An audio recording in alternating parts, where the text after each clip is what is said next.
Hello, this is Linda Vetris Nichols, evolutionaryhealer.com, and I have with me the most amazing person, Suzie Welstead. Welcome, Suzie. Hi, Linda. You're all the way from jolly old England, eh? Yeah, yes, it's nice and blustery here, to be honest with you. Yeah, right. Love the accent. That's so cool. So, Suzie, you had a really rough start to your life, and at 17 you escaped. And why don't you tell us a little bit about that? That sounds quite the heroine journey. Yeah, I guess being brought up in a abusive background, it was emotionally and physically, mentally draining. And what I found was that I had to make this break. I just had to do it. I just had to go. I had to leave. I couldn't live in that environment any longer. Right. Um, and I just had to go. I had to get out. I Mhm. ended up in a refuge whilst I made plans to do something else, and my life just changed, completely changed. And now you help other women. Yeah, I do. I do. I do. I just have a passion. I have a real passion to help women. I know what it's like to be unwanted, unloved, and I just want the message to go out that there's a mission for women to love themselves and value themselves for who they are. And Right. regardless of your upbringing or where you come from, we're not taught these skills of self-care and self-love. Hmm. Yep. I think this generation is doing a better job of that. That's for sure. So, you've worked in mental health too, right? And suicide prevention and domestic violence. Is that right? Yes, yeah. I Wonderful. worked in mental health for 10 years, and I also worked with a charity, a local charity that supports victims and survivors of domestic abuse. I used to run groups with 5-year-olds, believe it or not, up to Wow. 25. Yeah. And obviously, the suicide prevention, I still do. I Mm, still support it, and I still do that on a weekly basis. wonderful. That's so cool. I did a book called Menopause Mavens Master the Mystery of Menopause. It's a compilation book, and the donation when you purchase it, the book donates, the publisher donates to domestic violence. So that's awesome. Mm, Well, bring mm. up your slides. So we're going to talk about self-care, self-love. So never give up. Be your own superhero. You certainly were your own superhero. Why don't you tell us a little bit more about that? You left, did you get to school and decide you were taking off? When did you decide you were running away, basically? I think it'd been on my mind for a long, long time. I think it was really on my mind. I can remember being at school and seeing a telephone number that caught my eye, which was for the Samaritans, and I Ah, just wrote that number.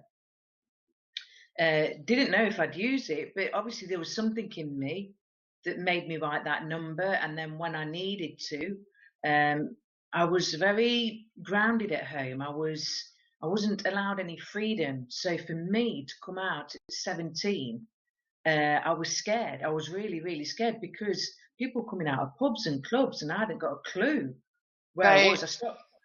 And I ended up stopping in this phone booth and rang the Samaritans, who were brilliant. They kept me talking, and that's how I ended up in a refuge. That's wonderful. It's so nice that there's places out there for help. And Mm. so it's just around the corner. So you always pushed through, right? You're a survivor and you just never gave up, right? I guess what happened there was that no one, not one person, believed in me. You know, and it came as a shock that no one believed in me. No one loved me. No one wanted me. I wasn't special. I was not that special person. And that hurts. And when you get that realization that you're not special to anybody, it hurts. Um, no one believed in me. So that's where I became my own superhero. I had to become my own superhero. It's all Right. right telling people to believe to achieve, but if you don't believe in yourself, nobody else is going to do that. And Hmm. it's took me years to get to that where you've got to believe in yourself. You just got to believe in yourself. Hmm. Yep. Absolutely. And no one's going to die for you. So for the most part, most people aren't going to die for you. So why would you let them live for you and tell you how to live, right? Yeah, yeah, Hmm. exactly. And so, and I see things on Facebook where the guy has a pick and he's, digging the tunnel and he's like 2 inches from breaking through to the other side and he gives up. And so that just around the corner is kind of what you're referring to, is to never It give up because you never know how close you are, right? Definitely, definitely. There's times when we don't go to the end result because of fear, because we're scared. But if you just touch it, if you just touch it, just minutely, and get that taste that everything's going to be okay. But it's the mind work. It's getting your mind in the mindset to know Yep. that everything's going to be okay. And yeah, we can have so many obstacles, but sometimes we put the obstacles there and we're the only ones that can get rid of them. And sometimes we are the only obstacle, right? Yeah, we get in our own way. I agree. I've got in We my do. way loads of Yeah. times, Yep, loads of exactly. times. Mm. Okay. And so never give up and take the next step. Tell us a little bit about that. It's actually, the more I think about it, the more you spend a lot of time with yourself. When you start loving yourself and you don't mind being with yourself, the answers are there for you. Start looking within you, start building up and get this life that you want. When you have a pattern of rubbish in your life, you start self-sabotaging, Right. until you hit a pinnacle point where you just think, I need to do a shift. I need to, and it can take an awful lot of time. But if Yep. you get a plan in your mind and think to yourself, better days are coming, something to shift from your reality and make it what you love, Hmm.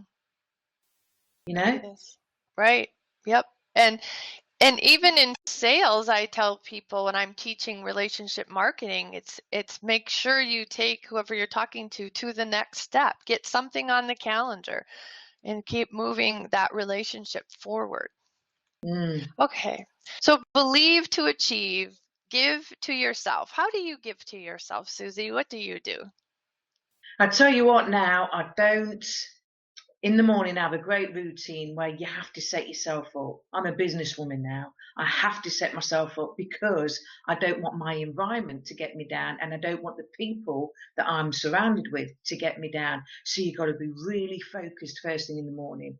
If you have a vision board like I do, you look at it, dream it, think it, believe it.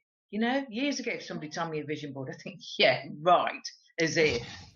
But last year my car was on it and my car's in the driveway now. Sweet. Yeah, that's how you do it. Yeah. You're shouting out to the world, this is what I want. This Yeah. is what I want, you Right. know. Yeah, and then you and I connected on Facebook. We didn't know each other, and No. I heard your story. I invited you to the interview process, and then, you just sent me a lovely article that someone in, your group um did for you, and it's like people are coming out of nowhere because you have clarity and you know what you want. So that's a Mm. beautiful thing. And in order to get there, it's about just being authentic, being who you are. Tell us a little bit more about that. You've all, you know, it doesn't matter where I come from or what I was doing. I always had this positive outlook. I always had a positive, always looked on the bright side. Don't ask me how I did it, but there was something. And I've always been kind. I can't help the person that I am. but everything has made me the person that I am. I've had to accept an awful lot, you know. Right. So you've just got to, I'm so honest, it's unreal. And honesty is good. I mean, I know sometimes it's not for some people because they think that, oh no, people don't trust, you've got to lay off that now. You've got to be you. You're the role model out there. You're the one telling people you can do this, you can do that. Believe in yourself. So you must portray what you're saying, Right. portray it out to the world. I love it. You have so much passion. Tell us about releasing baggage.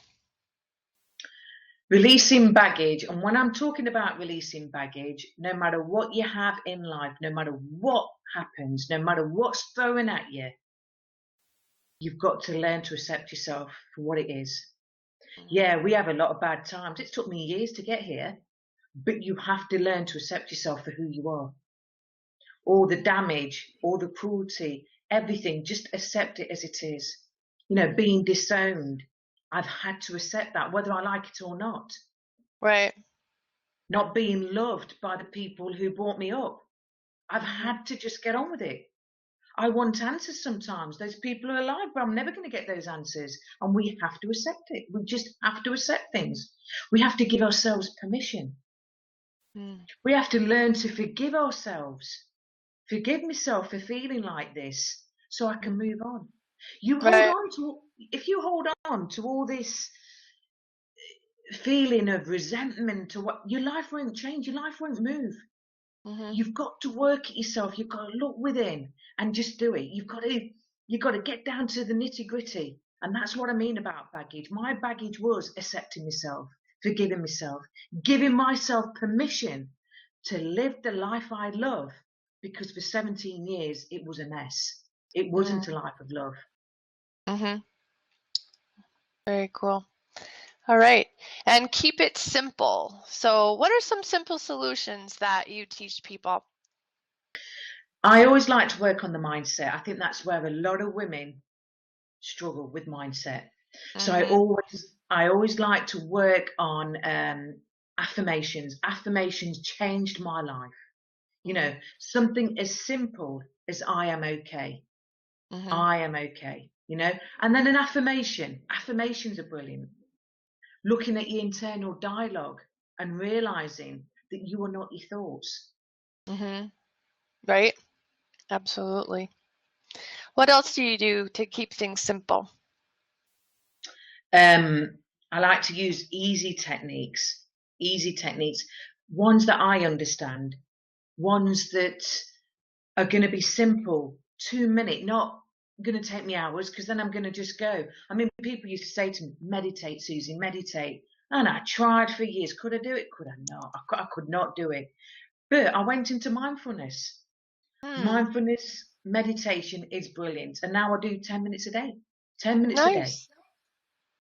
What's that look like when you do that? When when you do it, you just sit in. And all you want is to keep still and be quiet. And that's really difficult for a lot of people in this day and age because we've got 10,000 things thinking. I can remember doing meditation a couple of Right. years ago, and the woman said, sit down, close your eyes or whatever. And all I kept thinking about was the butter on the side. And I kept saying, I can still see the butter on the side. Is that normal? But now that I do mindfulness, it's just made the whole thing a lot easier because you're aware of what's around you. You know, Ah, you can feel, see, hear, and it does not matter. Bring it into your meditation, and it's fine. It's fine. nice. Very nice. Much easier. Yeah. Okay.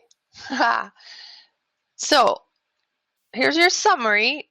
So, never give up, believe to achieve, and keep it simple. You want to wrap that up for us? Wrap it up for you. Mm. What's the bottom line?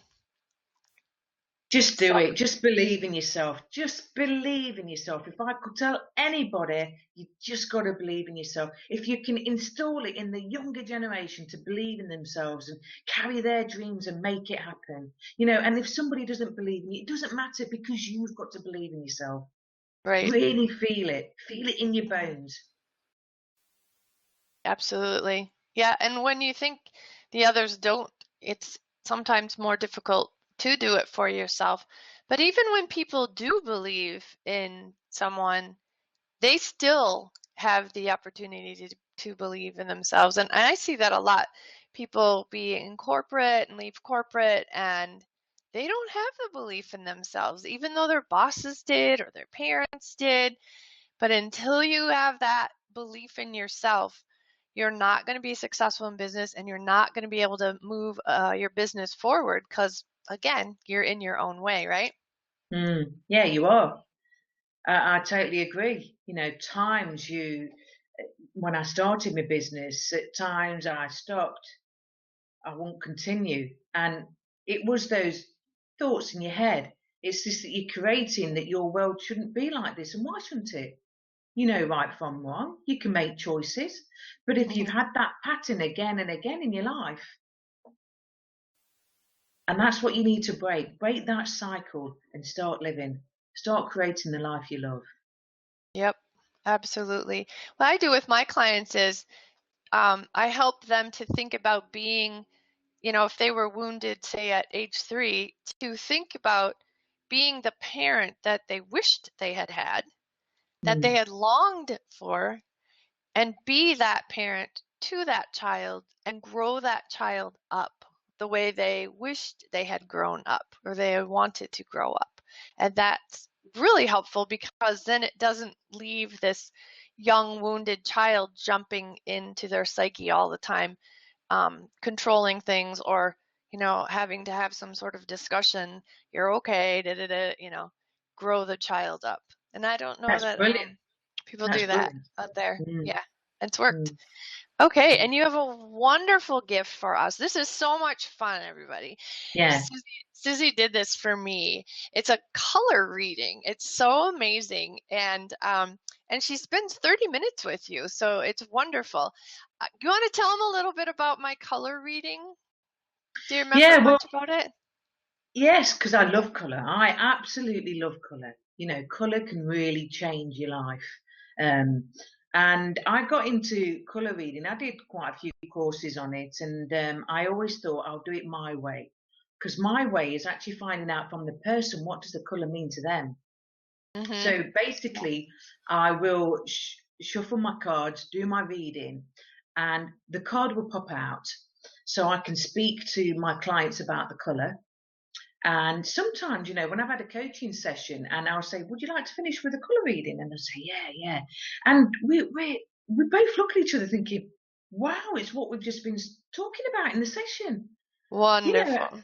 and it makes them a bit more, you know, clearer and gives them a bit of clarity to think, wow, you know, and I encourage people to use the colour for the week or buy something in that colour, you know, especially as if it resonates with my clients, which mostly it does. It does. Nice.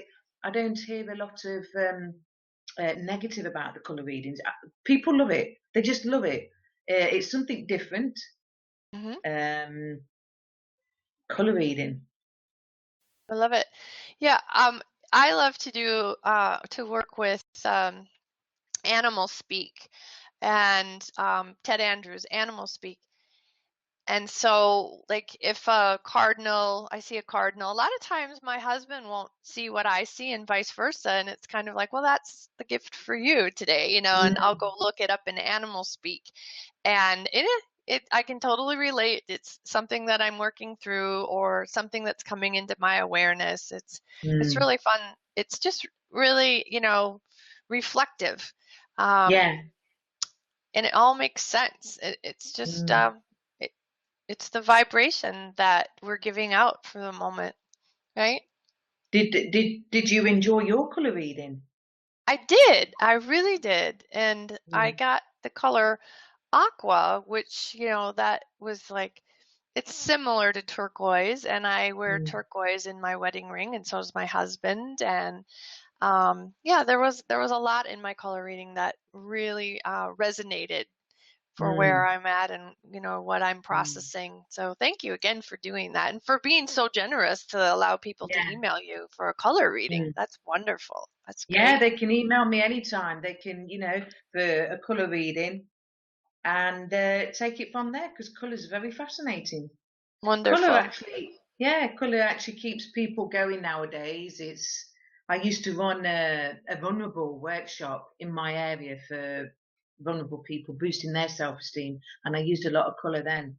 Ah. A lot of the ladies used to wear black. Yeah, that's protective, isn't it?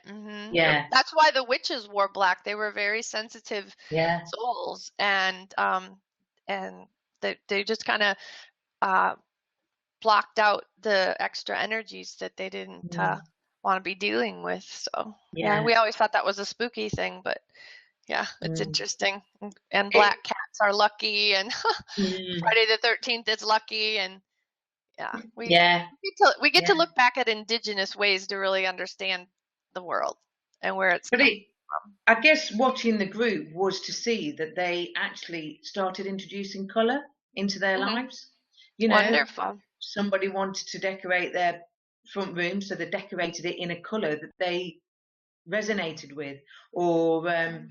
there's that thing that I'll always tell people, bring colour into your life. Even if it's your Mhm. little finger, put your favourite colour on and keep looking at it. And it'll Yep. encourage you to start using that colour and seeing that colour and, you know, Yeah, absolutely. Wonderful. And thank you again for that. So when you're in your email where you went out to see this interview, just go back and scroll down past Susie's picture and bio, and there's a link that will open up into an email for you. It's very simple, and just email her, and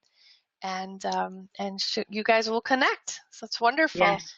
Well, thank you again. This is so fun to interview you and to get to know you and to have a color reading by you. So thanks again. This has been really fun. No, thank you to you for your generosity, Linda. It's been a pleasure, speaking with you and letting you know what my mission is out there for women. Right. You are so passionate. I love that. Yeah. Okay. Bye-bye. Bye.